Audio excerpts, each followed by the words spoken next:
This video is brought to you by healthhype.com. Always consult with your doctor. The information in this video cannot replace a medical consultation. Do not undertake any change in your current treatment without first speaking to your doctor. Fevers are a common occurrence in children.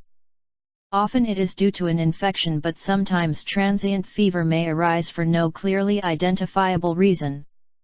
It is important to confirm that your child has a fever with a thermometer. A child that feels hot to your touch does not necessarily mean that they have a fever.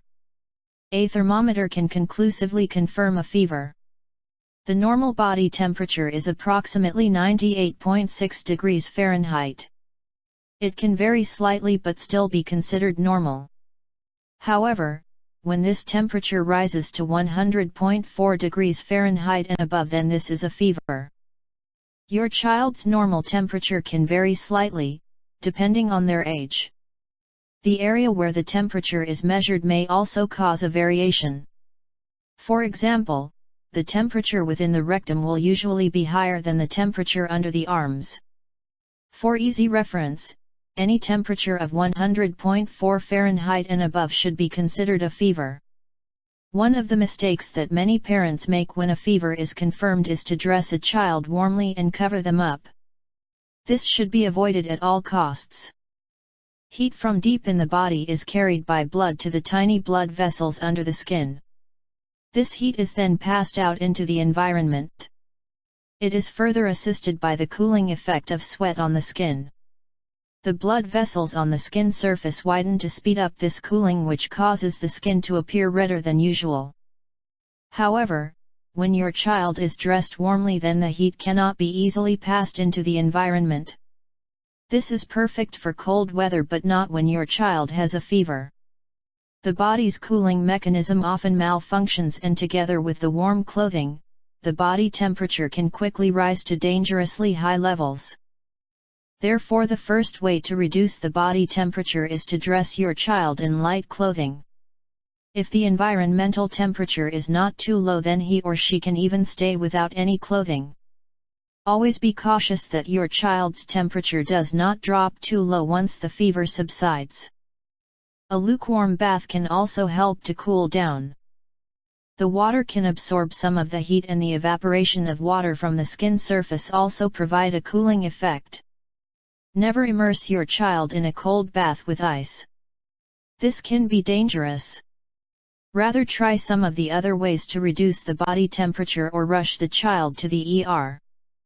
An electric fan is a simple way to cool down. Air conditioning is an even better option, if available. However, it is also important to not cool the room excessively with air conditioning. Keep monitoring your child's temperature and switch off the fan or air conditioner once the body temperature returns to normal. A cold pack, cold compress, or even spraying water on the skin surface. This helps to cool the surface and expedite heat transfer from the body to the environment. Never apply ice directly to the skin surface. This can damage the skin. Sleeping can be helpful in reducing body temperature. The body temperature naturally drops when asleep. In addition, the inactivity means a lower metabolic rate, which further reduces heat generation. Make sure that your child is sleeping in a cool environment, with light clothing and no covers. When your child is awake, try to minimize any vigorous activity.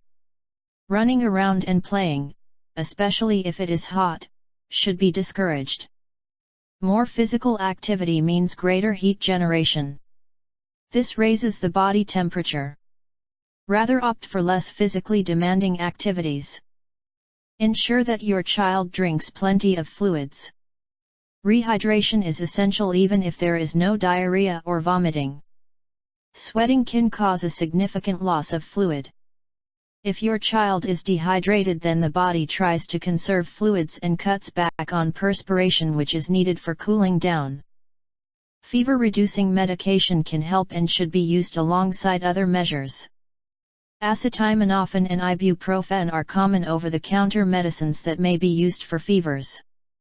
However, it is also important to seek medical advice and use any prescription medication as directed. Aspirin should not be given to children. Lastly, ensure that you keep monitoring your child's temperature. It is always better to take action early, before the body temperature rises to dangerously high levels.